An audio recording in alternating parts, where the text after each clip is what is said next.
Hi everyone, welcome back to another episode of A Lady's Garden, and happy Earth Day, fellow gardeners and people around the world. Today is a beautiful, beautiful Saturday. We hear the sounds of people working in the lawn. Actually, my husband is working in the yard today. He's cutting the grass, and we have quite a few garden chores to take care of. So we're going to start this video with just showing these beautiful Kwanzaa cherry trees in celebration of Earth Days. They bloom at the right time, don't they? And we're going to talk about some new projects because I love a good project. Big ones, small ones, anything I can accomplish in the garden to make it look more beautiful. We're going to talk about that. I'm going to show you guys some more dahlias that I got. But we're going to start in the front of this garden bed, the Mother Mary garden bed. As you can see, I moved a couple things around. Well, actually, maybe you can't see it from this angle, but I did move the bird bath. But let's go closer and I'll show you what I did. So here's a closer look at this garden bed. As you can see, the shape of the edging of the bricks, they actually were a lot closer. So it was more of a not a bump out circle, but a straight kind of path or line towards the boxwoods. So really definitely right in front of the boxwoods, that's where the bricks were originally laid.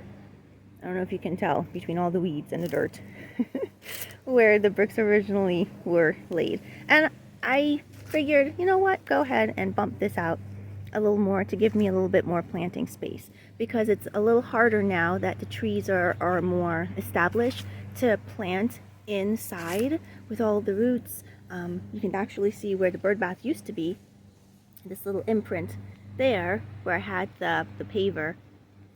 So it's hard to plant in here. I'm thinking about using a ground cover. I've looked at a couple. I've seen Pachysandra, which is very lovely. It's a nice green, looks like a little green mini tree to me, but it's nice. It's definitely not a walkable, so if I plant it, I'll have to put like stepping stones if I ever had to get in here to do a little cleanup around in the area. I've seen, I think it's called Candy Tuft. I believe that's what it is. I've seen that with little white flowers, and those are pretty. Ivy, I don't think I want to plant ivy. I know it can get a little rambunctious, so we don't want ivy climbing on the tree. But, you know, if you guys know of any great ground covers, let me know as well. Uh-oh, I hear the lawnmower. It's getting closer. But so we'll try to keep moving until he gets in the backyard. But nevertheless, so that's where we are for the front. It does get some sun, so yes, in here is shady, so we need a shade-loving ground cover that can handle dry soil. It definitely is a little dry back here. I've been starting to use a little bit of compost, just bagged compost, and spread it just to enrich the soil, to fertilize the area, so when I do plant, the plants can kind of take root, be nourished, because the thundercloud is quite large. And I'm very thankful for her. Oh, look, we have a cherry. I know, get distracted so quickly. Let's see if I can get it. Could I? Oh, I don't think you guys are seeing it. Oh, there she is. Okay. No, that's not her either. Maybe I can pull it down. Let's see. Oh, there she is. It does make cherries. And no, I have not eaten any of them. It's a little sparse looking up there, though. But I like her a lot. Let's see another, I guess, line of sight for this garden bed I have in mind. Here is our next project, the Boxwood Circle. Boxwood Circle is going to get a haircut today. It looks a little wild, and we want to kind of tame her a little bit. So I'm going to be working on that. Let's take a look at inside. It's interesting inside, because last year I had the allium bulbs. I believe it was Purple Sensation. Yes, it's definitely Purple Sensation. And I see some of the stalks coming up, and then in other places I don't see the stalks. So that's a bummer. I mean, there's still time. They didn't bloom, I think, for me until May. But with alliums, or with this particular type of allium, what happens is that the leaves come up, and when the leaves come up, the leaves are actually giving the stalk or the bulb energy as the stalks grow. So, and then they die back. And when they die, they actually die back while the stalks are coming up. So you do have a slightly untidy look a little bit, but it's all giving energy to make that flower, if you can see that stalk there, grow. So now I see some of the leaves already kind of starting to die back, and there's no stalk. So we'll see what happens. I actually had the plan to put perennials in this garden bed this season, but I think I'm going to just leave it with no perennials for now, for another season, maybe another 2 seasons, depending on how well I can grow dahlias, because that's my plan. My plan is to put a couple of the dahlias that I got in here, put a couple in pots, put a couple around the vegetable garden that I had last year, and we'll see how that does. But if I did put perennials in this bed, my idea for a perennial would be Gora, the white version. I don't have the name exactly, but I saw it, and it's beautiful, airy, pretty plant, and I think it would just look so divine with, you have this boxwood green hedge, and then from a distance all you see are these wispy, very airy white little flowers that almost look like butterflies, kind of floating on top. I think that would look pretty cool. Pretty cool indeed. But you'll see we have, yeah, we definitely have to give a haircut. So that's on the project list.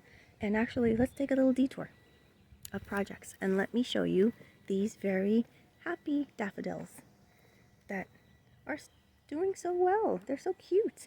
Remember, this was the packet that I mentioned. They were really crusty. Well, they're starting to pitter-patter off now, but in the prime, and I didn't capture a picture of it, I think, but in the prime, it was very nice to look out the window and see these little cherry little faces. And you can see the hostas coming up behind them, behind the bench. So that's exciting. So let's take a look at yet another project. Here we are, the pine tree. The pine tree that I really, really liked, because it does give some privacy from my neighbor's second story window. It just said, oh, it's time for me to go. And it's always a bummer when you lose a plant in your garden that you appreciated and you liked, and you know, but what are you going to do? That's gardening. Yeah, those are crusty. Those are some crusty little needles. It did shelter the hydrangea. That's doing very nicely. The boxwood in front of her, it's not doing that nicely, but the hydrangea is leafing out very nicely. All the beds need a little work, but this is probably going to be the biggest project of the day. We are going to cut it ourselves. My husband does have a chainsaw, and I'm a helper. You know, we work together pretty nicely in the garden. So with the big things that like this, now not every tree we can probably take down, but some of them we have taken down, especially the pine trees, because we didn't originally plant the pine trees.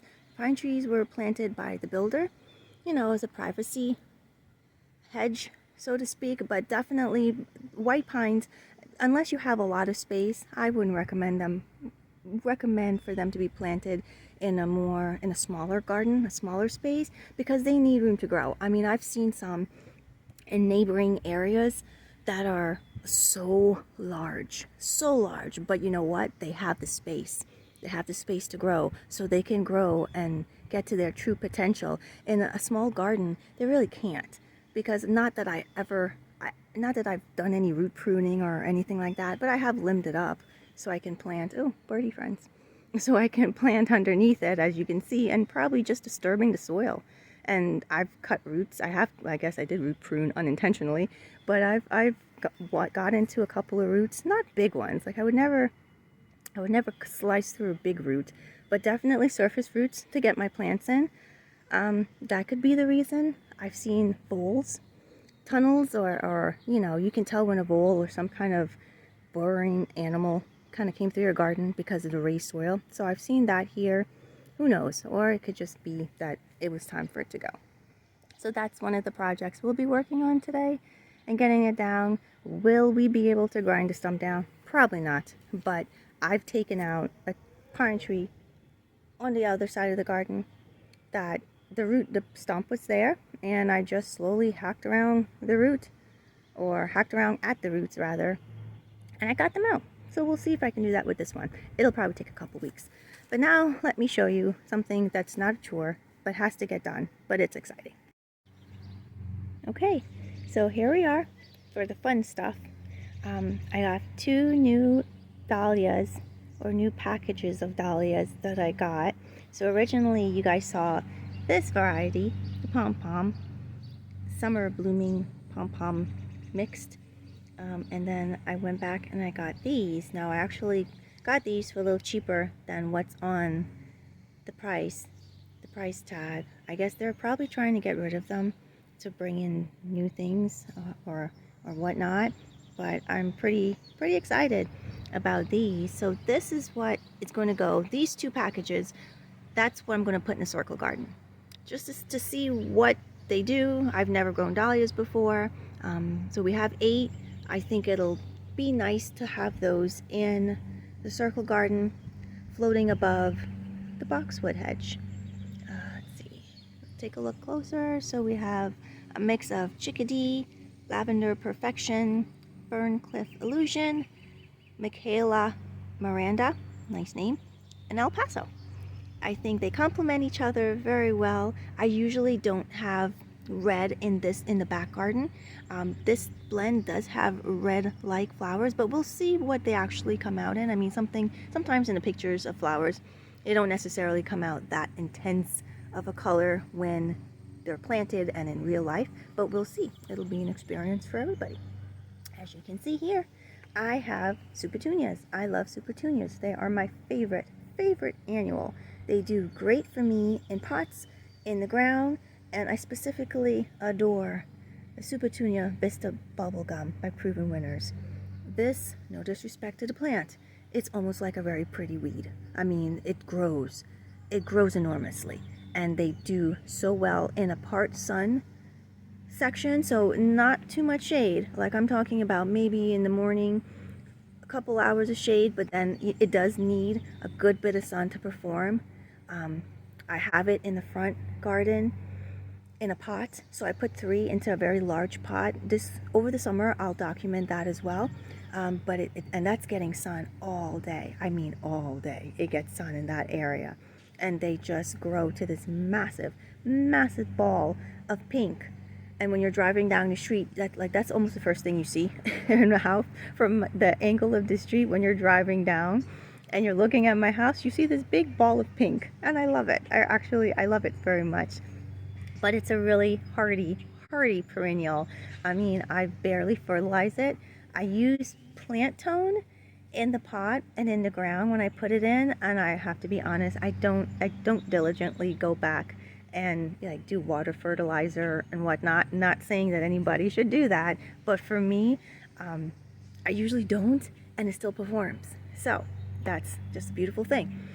The idea or the plan for this dahlia mix is to use around the kitchen garden or the vegetable garden that's going to turn into a flower garden this summer. So let's take a look. They are the tulips. They're pittering off. I did end up getting some yellow. I have to be patient. So some yellow did come up, which is nice, but they're pittering off now. So I think I'm not going to wait too much longer. I'll probably just cut these, bring them in the house so they can just, finish out their days there in the house. And then I want to start planting up the dahlias. It's one of the chores that I wanted to do today. On the forecast, we have rain coming tomorrow. So I think it makes sense just to get them in the ground today. And then after, let the rain do its work. And then we'll document the progress of that. So the pom-pom dahlias, one's going to go in each container. In the middle, I'm going to reserve for the tomatoes, because I'm still going to plant. Still going to plant a crop. And we like tomatoes in this house, so I think that would still be nice to have. And then, since I have 3, one more is going to go here. For the seeds, which just flew away, but for the seeds, I was thinking of getting another pot and just adding it to the bottom and then after we'll plant that one there. And maybe we can find other places around the garden to plant them. That would be nice as well. So that's the plan for the dahlias. Now for the Supertunias, I'm going to show you where I already planted some because I got a couple, but we'll show you where those are. So here is one of the places that I put my Supertunia Vista bubblegum, and that's just one plant.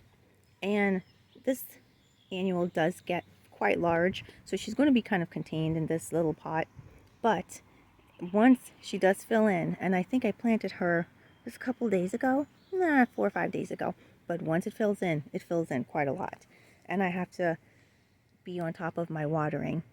And I guess the next chore I'm going to do today is I'm going to probably restain this pot. Be careful not to get anything inside the dirt, but just to give like a quick little refresh to the pot.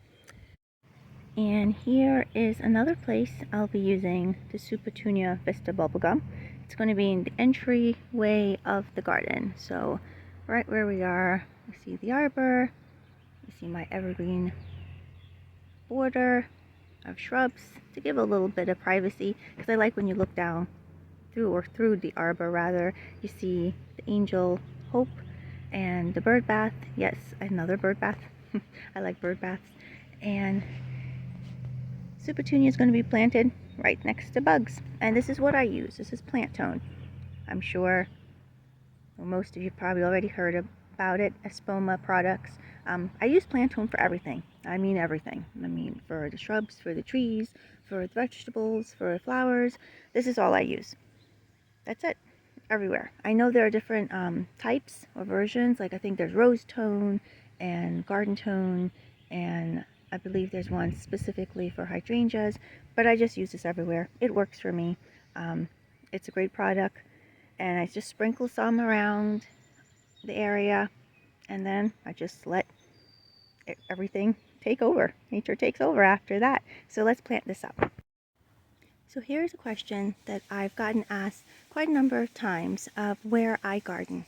I garden in the Zone 7A in New Jersey. I reside in South Jersey, so that's where I garden. But I hope other people who live in the area or live in my zone can see some of the plants that I garden with and may try it in their own garden. So I do appreciate, and I'm happy to share my garden with you all. We can get ideas from each other and learn from each other. So happy gardening, fellow gardeners, and happy Earth Day as well. Bye.